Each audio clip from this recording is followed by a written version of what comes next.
हरिवं ममो देवी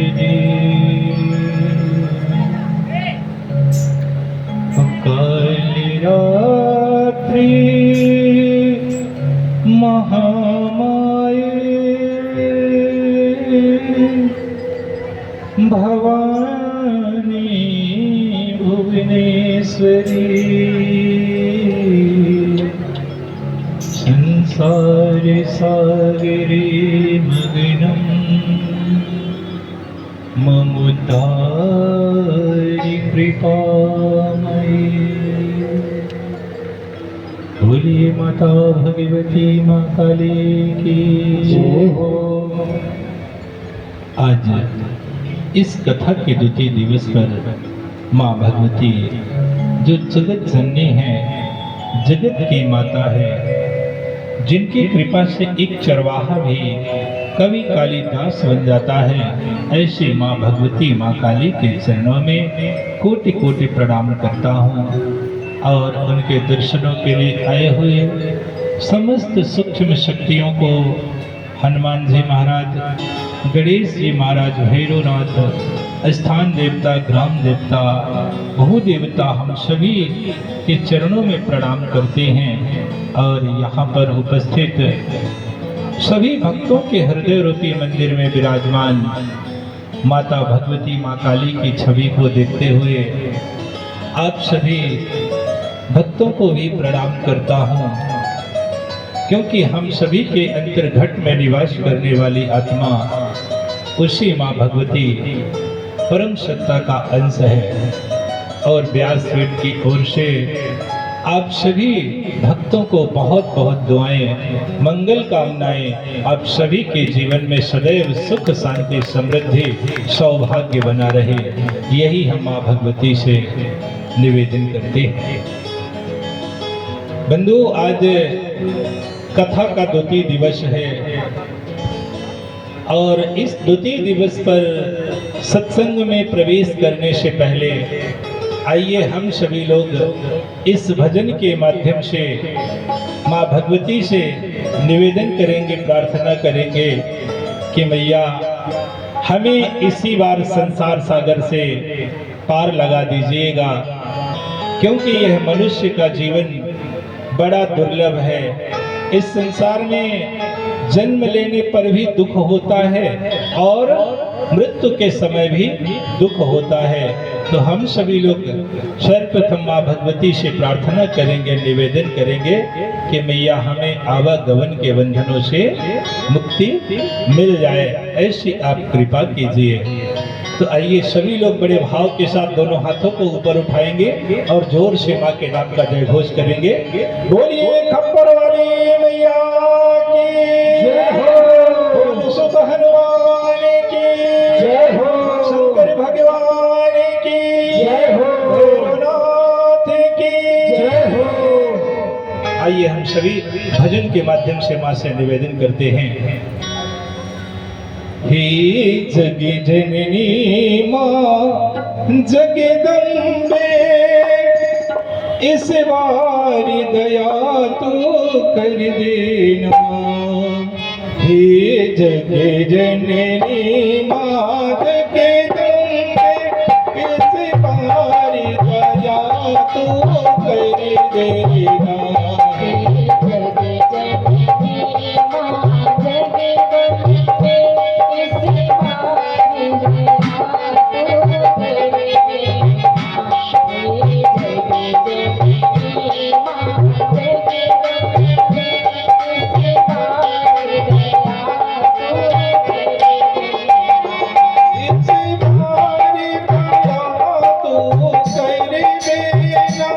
इस बार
दया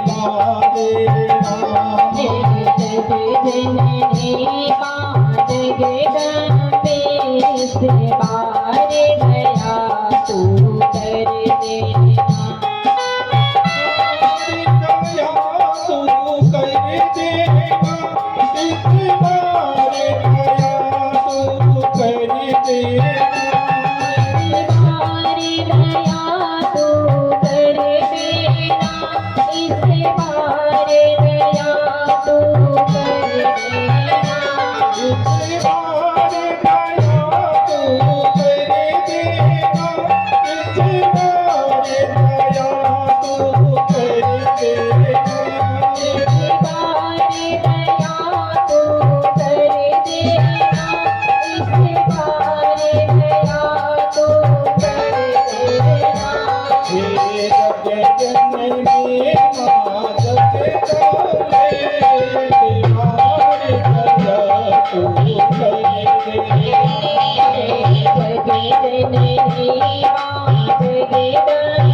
तरफ का दर्शन कोई दीवारे हमें दिखलाए।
बंधु, ये आखिरी लाइन है। जितने लोग कृपा पाना चाहते हैं तो सभी दोनों हाथों को ऊपर उठा करके मां से निवेदन करेंगे साथ में, इस बार दया तू कर देना, इस बार दया तू कर देना।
श्री सद्गुरुदेव जी भगवान की।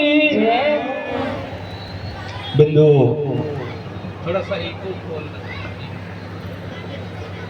बंधु, आज कथा का द्वितीय दिवस है। कल की कथा में हम सभी ने श्रवण किया था कि मानव को महान बनने के लिए, महापुरुष बनने के लिए, संसार सागर से पार जाने के लिए सत्संग की परम आवश्यकता होती है। हम सत्संग के माध्यम से ही इस संसार सागर से पार जा सकते हैं। साथ में यह भी अवगत कराया गया था कि सभी प्रकार के दुखों से मुक्ति पाने के लिए, समस्याओं से मुक्ति पाने के लिए माँ भगवती की आराधना करने के लिए श्री सूत जी 88,000 ऋषियों को बताते हैं। यह कल की कथा में हम सभी ने श्रवण किया था। लेकिन आज द्वितीय दिवस पर हम सभी लोग चर्चा करेंगे, श्रवण करेंगे कि माँ की ममता क्या होती है, माँ का प्रेम क्या होता है, माँ की वात्सल्यता क्या होती है। आज हम लोग इसी विषय पर चर्चा करेंगे, क्योंकि माँ की कथा तो चल ही रही है, तो माँ के विषय पर भी जानना परम आवश्यक होता है कि माँ शब्द की गहराई क्या होती है। कितना अनन्य प्रेम माता पिता अपने बच्चों से करते हैं। बंधुओं, जब कोई भी व्यक्ति अपने मुख से माँ शब्द का उच्चारण करता है तो व्यक्ति का मुख मीठा हो जाता है, उसके मुख में मिठास घुल जाती है और माँ शब्द के उच्चारण होते ही हमारे माताओं के हृदय में, बहनों के हृदय में तो भैया ममता का अथाह सागर उमड़ने लगता है, वात्सल्यता झलकने लगती है। कितना अनन्य प्रेम करती है माँ अपने बच्चों से। एक बात सच्ची कहूँ, जब कभी भी इस संसार में शब्दों की श्रेष्ठता पर अगर विचार किया जाए तो मेरे विचार से तो लगता है कि सबसे पहले माँ शब्द ही श्रेष्ठ होगा, क्योंकि माँ अपने बच्चों से खूब प्रेम करती है, खूब प्रेम करती है माँ अपने बच्चों से। आप सबने देखा भी होगा, अनुभव भी किया होगा कि चाहे वह किसी जीव जंतु की माँ हो या मनुष्य की माँ हो, हर माताएं अपने बच्चों से खूब प्रेम करती हैं। आप लोगों ने देखा भी होगा, अनुभव भी किया होगा, गाय के बछड़े को देखे होंगे, कुतिया को देखे होंगे। जब कुतिया बच्चा देती है, उसके बच्चे छोटे छोटे रहते हैं और कोई व्यक्ति उस कुतिया के बच्चे को उठा करके कहीं दूसरी जगह रख देता है, तो कुतिया जाती है और अपने बच्चे को मुख में दबा करके, कैसे लाती है, मुख में दबा करके अपने स्थान तक लाती है। अब विचार करने की बात है, समझने की आवश्यकता तो यह होती है कि जिस समय कुतिया अपने बच्चे को मुख में दबा करके अपने स्थान तक लाती है, तो भैया उस कुतिया के नुकीले दांत भी उसके बच्चे का कुछ नहीं बिगाड़ पाते, एक खरोच तक नहीं आती। ये होती है माँ की ममता, ये होती है माँ की वात्सल्यता, माँ का प्रेम। कितना अनन्य प्रेम करती है माँ अपने बच्चों से। आप सबने देखा होगा कि अगर छोटा सा बच्चा माँ की गोदी में बैठा है ना, तो दुनिया में कोई शक्ति नहीं है कि माँ के तन में प्राण रहते हुए उसके बच्चे का कोई अहित कर सके, नुकसान कर सके।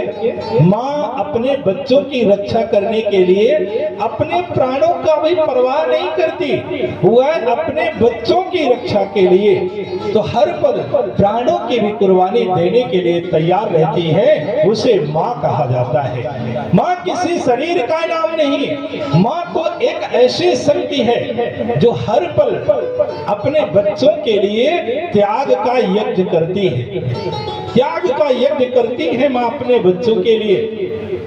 जब माँ के पेट में बच्चा हो और माँ को पता चल जाए कि ये भोजन बच्चे के लिए नुकसानदायी है, नुकसान करेगा, तो माँ अपने प्राणों को भी त्याग देगी, पर उस भोजन को ग्रहण नहीं करेगी जो उसके बच्चे के लिए नुकसान कर दे। उसे माँ कहा जाता है। बंधु, हर माता पिता अपने बच्चे को योग्य बनाने के लिए, स्वावलंबी बनाने के लिए दिन रात मेहनत करते हैं, दिन रात मेहनत करते हैं। हर माता पिता, आप सबने देखा होगा कि एक पिता भले ही फटे पुराने कपड़े पहनकर अपना काम चला लेता है, लेकिन अपने बच्चे को वह कभी फटा पुराना नहीं पहनने देता। खूब प्रेम करते हैं माता पिता अपने बच्चों से।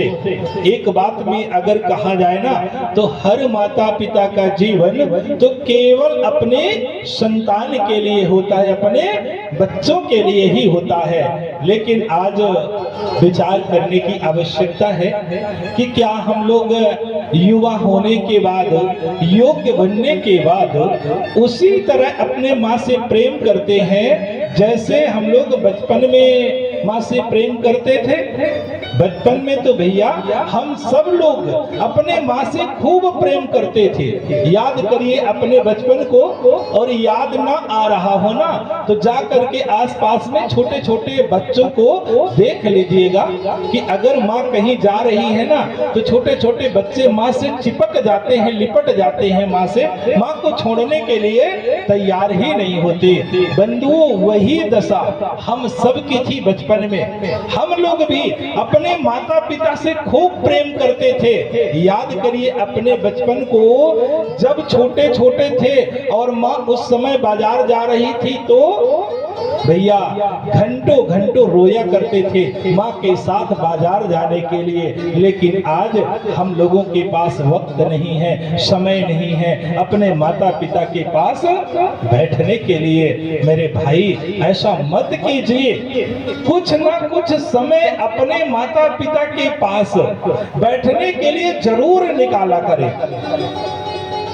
हम मानते हैं कि आज मनुष्य काम धंधे में इतना व्यस्त हो गया है कि उसे फुर्सत ही नहीं है, लेकिन बंधुओं वह भी तो माता पिता है ना, उन्हें भी तो इंतजार रहता है ना कि हमारा बेटा काम पर गया होगा, हमारी बेटी काम पर गई होगी, वो लौट करके आएगी। इसलिए केवल 2 मिनट का समय निकाल करके सिर्फ इतना ही कह दीजिए कि मम्मी कैसे हो, पिताजी कैसे हो, इतने में वो संतुष्ट हो जाएंगे। बंधु एक बात सच्ची कहूं, आज हम लोग जो भी है ना डॉक्टर, मास्टर, इंजीनियर, वह सब अपने माता पिता की बदौलत है, माता पिता की देन है। नहीं तो हम लोग जानते तक नहीं थे कि डॉक्टर, मास्टर, इंजीनियर क्या होता है। अरे छोटे छोटे बच्चे, 2 साल के 3 साल के बच्चे, दूसरी क्लास में पढ़ने वाले, पहली क्लास में पढ़ने वाले बच्चे क्या जाने कि डॉक्टर क्या होता है, मास्टर क्या होता है, इंजीनियर क्या होता है। तो हम लोगों के डॉक्टर, मास्टर, इंजीनियर बनने से पहले भैया हम लोगों के माता पिता ने सपना देखा था कि हम अपने बेटे को डॉक्टर बनाएंगे, अपनी बेटी को मास्टर बनाएंगे, इंजीनियर बनाएंगे। आज हम लोग खुद के पैरों पर चल रहे हैं, काम धंधे कर रहे हैं ना, तो वह भी माता पिता की ही देन है, वह भी माता पिता की देन है। विचार कीजिए कि अगर थोड़ी देर के लिए विचार कीजिए कि अगर इस धरती पर माँ ना होती तो क्या होता, इस धरती पर माँ ना होती तो क्या होता। मेरे भाई अगर इस धरती पर माँ ना होती तो ना हम होते, ना आप होते, यहाँ तक इस धरती पर कोई भी जीव जंतु ना होता। सभी की उत्पत्ति तो माँ से होती है। अरे माँ ना होती तो राम कहाँ से होते, माँ ना होती तो कृष्ण कहाँ से होते, माँ ना होती तो गौतम बुद्ध महावीर कहाँ से होते। सभी की उत्पत्ति माता पिता से ही होती है। बंधु आज हम लोग कोई काम करने के योग्य हैं, खुद के पैरों पर चल रहे हैं ना, तो भैया सच्ची कह रहा हूं यह माता पिता की कुशल परवरिश के कारण है। थोड़ी देर माता पिता हम लोगों की परवरिश ठीक से ना किए होते, अच्छे से ना किए होते ना, तो आज हम लोग खुद के पैरों पर चलने के योग्य ना होते। यह भी माता पिता की ही देन है कि आज हम अपने पैरों से चल करके काम धंधे कर रहे हैं। क्योंकि जब मनुष्य इस दुनिया में आता है, इस संसार में आता है ना, तो मनुष्य को कोई भी ज्ञान नहीं रहता, ना चलने का ज्ञान रहता, ना बोलने का ज्ञान रहता, और ना भोजन करने का ज्ञान रहता। आप सबने देखा होगा कि छोटे छोटे बच्चे कंकड़, पत्थर, मिट्टी, कीड़े मकोड़े सब उठा करके मुंह में डाल लेते हैं, खाने लगते हैं। तो आपको भोजन करना किसने सिखाया?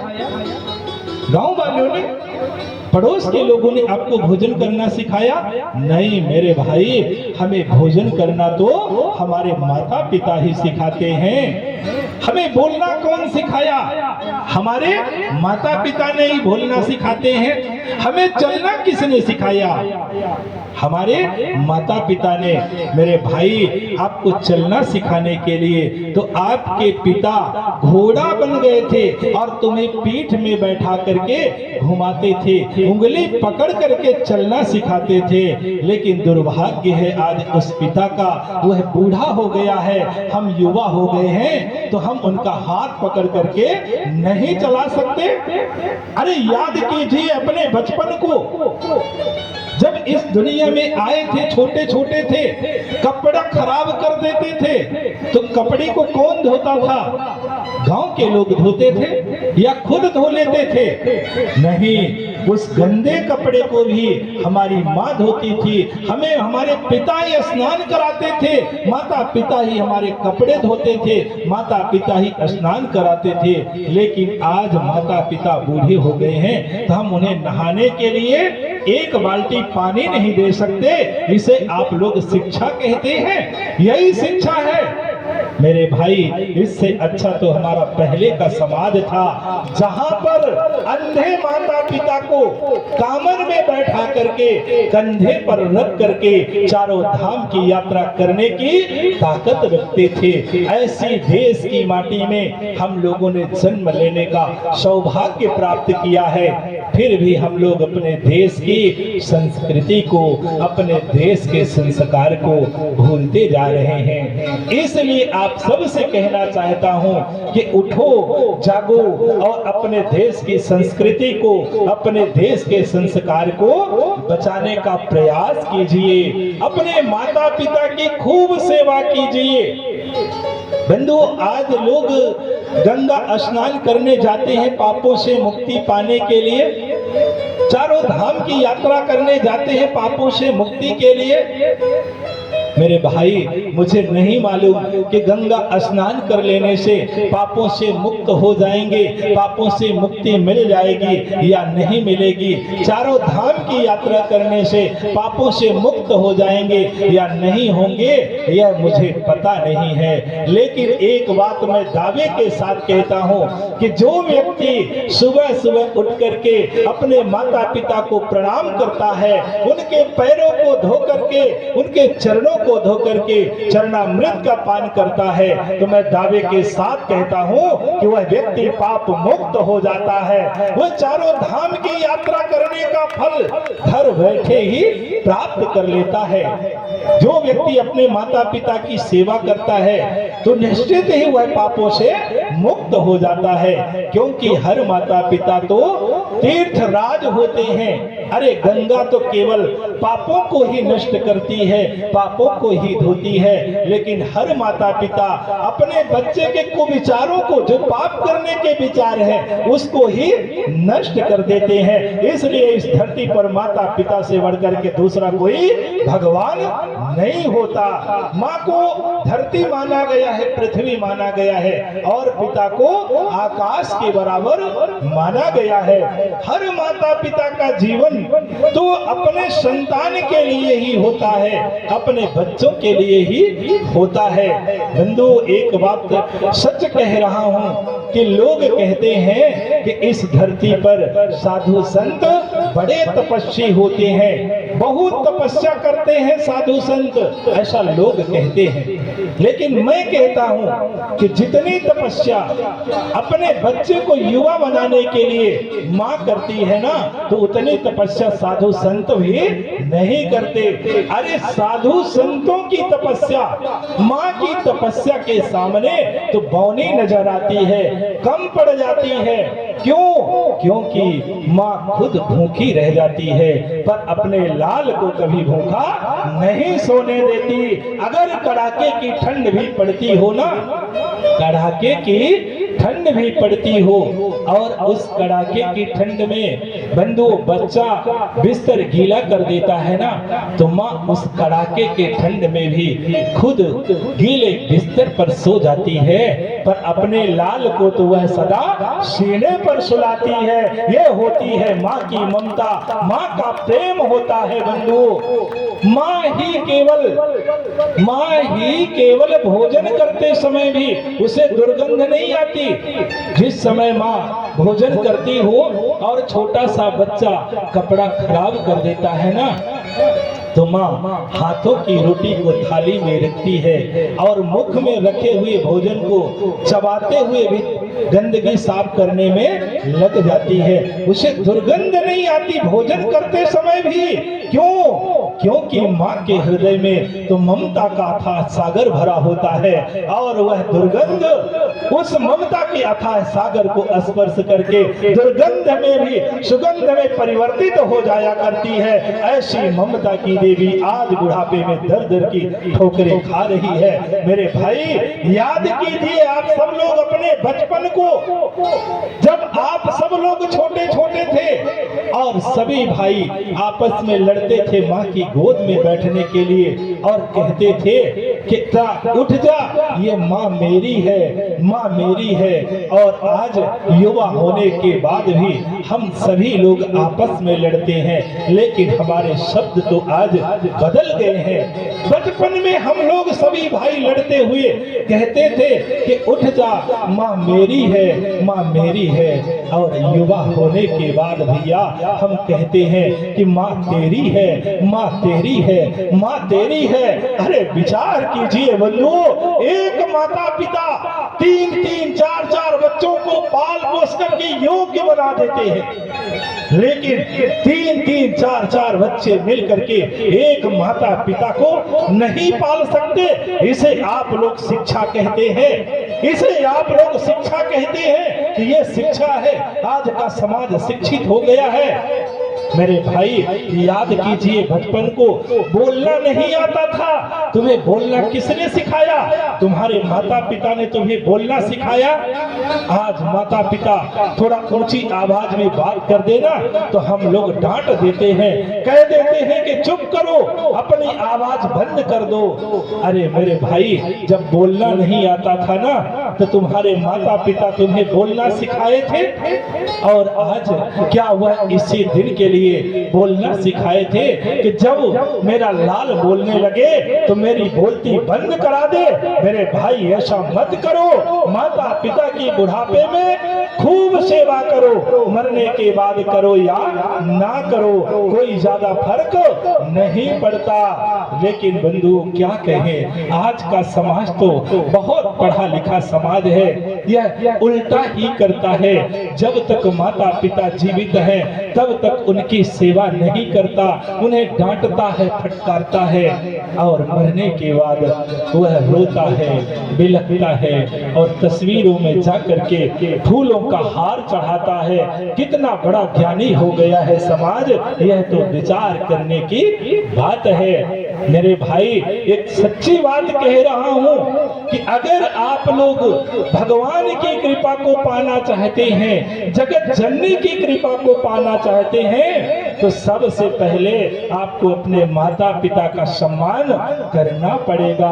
क्योंकि इस धरती पर जितने भी महान हुए हैं, महापुरुष हुए हैं, सभी अपने माता पिता का सम्मान करते थे। सुबह सुबह उठ करके अपने माता पिता को प्रणाम करते थे। तो बंधुओं, उस परमात्मा परम सत्ता की, जगत जननी की, जगत माता की कृपा तभी मिल सकती है जब आप सब लोग अपने माता पिता का सम्मान करेंगे, माता पिता को सुबह उठ करके प्रणाम करेंगे।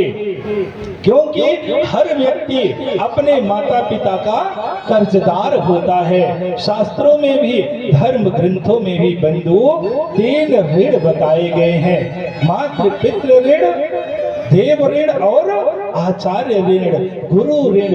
इन 3 ऋणों से व्यक्ति कभी ऋण नहीं हो सकता, माँ के ऋण से कभी ऋण नहीं हो सकता। क्यों ऋण नहीं हो सकता? क्यों माँ का कर्ज नहीं चुका सकता? क्योंकि बंधुओं, माँ एक असहनीय दर्द को सहन करके बच्चे को जन्म देती है। वैज्ञानिकों ने इस पर रिसर्च किया है। कि जन्म के समय माँ को जितना दर्द होता है ना, तो एक साथ 70 हड्डी टूटने के बराबर जन्म के समय दर्द होता है, अर्थात 70 डिग्री का दर्द होता है, जिसमें मनुष्य की मृत्यु हो जाती है। अगर किसी व्यक्ति को भैया 50 डिग्री दर्द हो जाए ना, तो उसके प्राण निकल जाते हैं। लेकिन बंधु, वो सच्ची कह रहा हूं, उस दर्द को भी माँ सहन करके अपने बच्चे को जन्म देती है, फिर भी उससे अनन्य प्रेम करती है। जीवन में केवल एक बार बच्चे के रोने पर माँ हंसती है। जीवन में केवल एक बार बच्चे के रोने पर माँ हंसती है। जिस समय बच्चे का जन्म होता है तो इधर बच्चा रोता है ना, तो माँ के चेहरे में मुस्कान आती है, उसके चेहरे में हंसी आ जाती है। लेकिन इसके बाद अगर जीवन भर बच्चे के आंख में आंसू आ जाए, आंसू निकले ना, केवल आंसू आ जाए, तो बंधु माँ की आंखों से आंसुओं की धार बहने लगती है। ये होती है माँ की ममता, माँ का प्रेम, माँ की वात्सल्यता। कितना अनन्य प्रेम करती है माँ अपने बच्चों से। बंधुओं, माँ अपने बच्चों की रक्षा करने के लिए हर पल तैयार रहती है, तत्पर रहती है, प्राणों की भी कुर्बानी देने के लिए। हर माता पिता का जीवन तो केवल अपने संतान के लिए ही होता है। एक छोटी सी कहानी याद आ रही है, शायद इस कहानी के माध्यम से आप लोग समझ सकेंगे कि माँ क्या होती है, पिता क्या होता है, किस तरह से उनका जीवन अपने संतान के लिए होता है। बोलिए माता भगवती माँ काली की, श्री सतगुरुदेव जी भगवान की। तो बंधु, एक माँ अपने बच्चे को प्रतिदिन स्कूल में टिफिन देने के लिए जाया करती थी। प्रतिदिन उसका काम ही था, वो स्कूल जाती और अपने बच्चे को टिफिन दे करके वापस आ जाती। इस तरह से समय गुजरता चला जाता है कि एक दिन माँ का पुत्र जो बालक था, जिसको टिफिन देने जाती थी, तो वह कहता है कि माँ तू स्कूल मत आया कर, तू स्कूल मत आया कर, तू नहीं जानती तेरे जाने के बाद मुझे लोग क्या क्या कहते हैं। अरे माँ, तेरे जाने के बाद तो लोग मुझे कहते हैं कानी का बेटा है, ये कानी का बेटा है, ये कानी का बेटा है। इसलिए माँ तू स्कूल मत आया कर, हमारी निशल्ट होती है, हमारी बेइज्जती होती है। लेकिन बंधुओं, माँ की ममता कहाँ मानने वाली, वह तो अपने बच्चे को भोजन देने फिर से चली जाया करती है।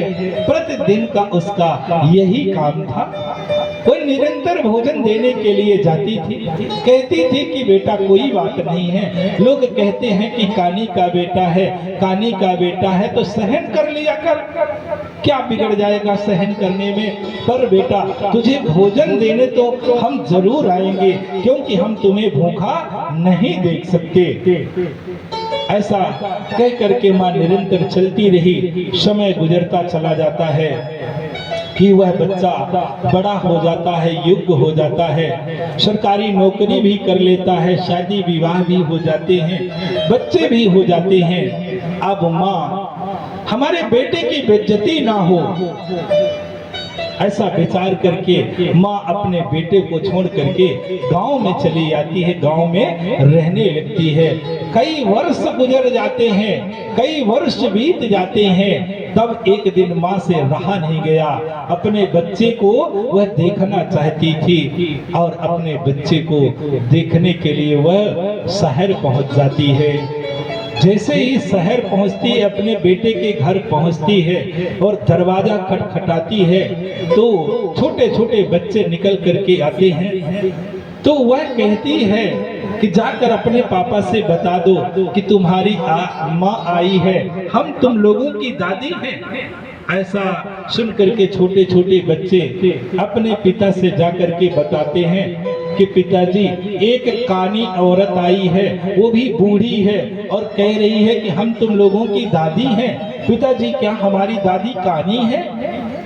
ऐसा सुन करके वह बेटा निकलता है और माँ के ऊपर खूब आग बबूला हो जाता है और कहता है कि तू नहीं मानी, तू यहाँ भी आ गई। अरे देख रहे हैं, तुझे देख करके तो हमारे लड़के बच्चे डर जाते हैं, डर रहे हैं, भाग रहे हैं, वो चल तू वापस चली जा। तो माँ कहती है कि बेटा तुझे देखे बिना हमसे रहा नहीं गया और हम तुझे देखने के लिए शहर आ गए, लेकिन बेटा अब तो रात हो चुकी है, अब हम कहाँ जाएंगे रात्रि में, रात भर हमें रहने दो, सुबह हम उठ करके चले जाएंगे। ऐसा सुन करके बंधुओं वह बेटा अपनी गैरेज खोलता है, जहां कार खड़ा करता था वह गैरेज खोलता है, कार बाहर निकालता है और कहता है कि जा तू रात भर इस गैरेज में बिता ले और भोर होते ही निकल जाना ताकि हमारे बच्चे तुझे ना देख पाए। बंधुओं वह औरत जाती है और उस गैरेज में रात भर गुजारा करती है, विचार करती है कि जिसे हमने पाल पोस करके बड़ा किया, योग्य बना दिया, जिसके लिए हम अपने दिल को खोलते रहे, वह आज हमारे लिए अपनी कार की गैरेज खोल रहा है। ऐसा विचार करते हुए बंधुओं आज माँ अपने बेटे के द्वारा किए गए अपमान को सहन नहीं कर पाती और वह आत्महत्या कर लेती है। सुबह होता है, भोर होती है, वह लड़का वह बेटा जाकर के देखता है कि माँ चली गई कि अभी रुकी है। तो बंधुओं जैसे ही वो कार के गैरेज की तरफ जाता है तो देखता है कि माँ एक कोने में मृत अवस्था में पड़ी हुई है।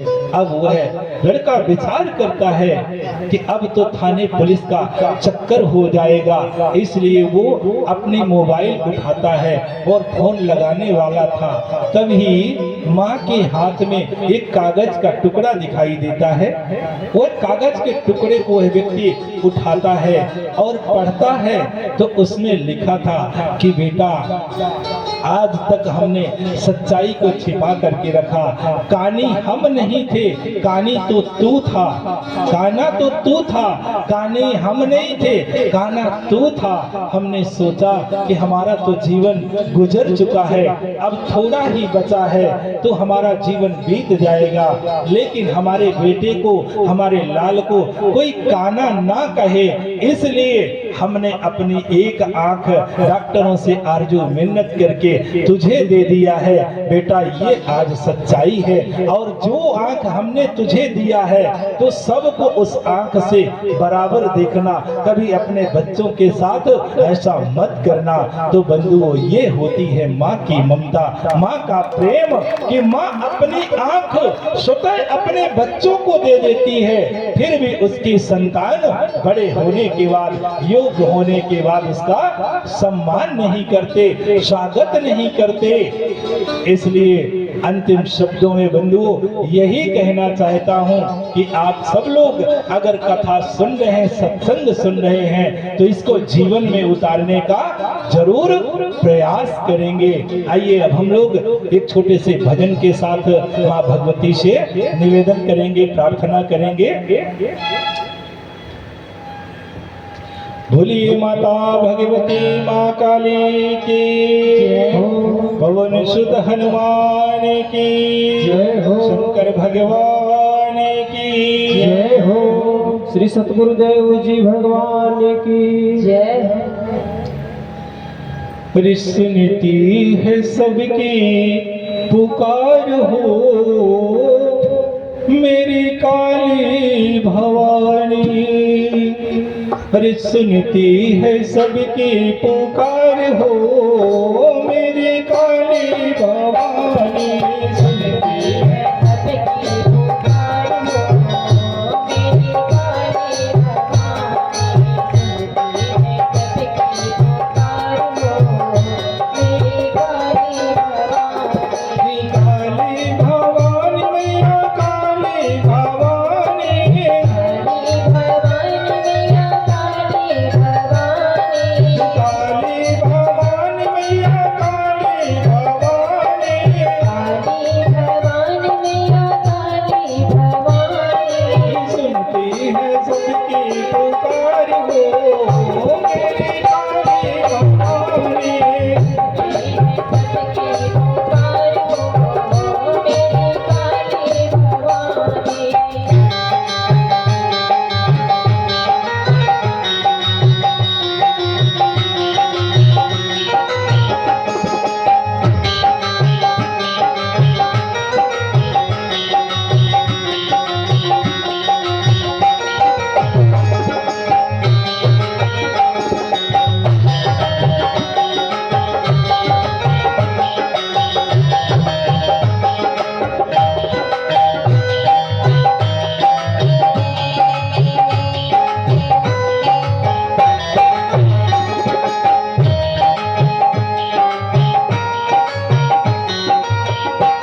सुन लो पुकार हो मेरी मैया भवानी।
भक्तों की सुनते पुकार हो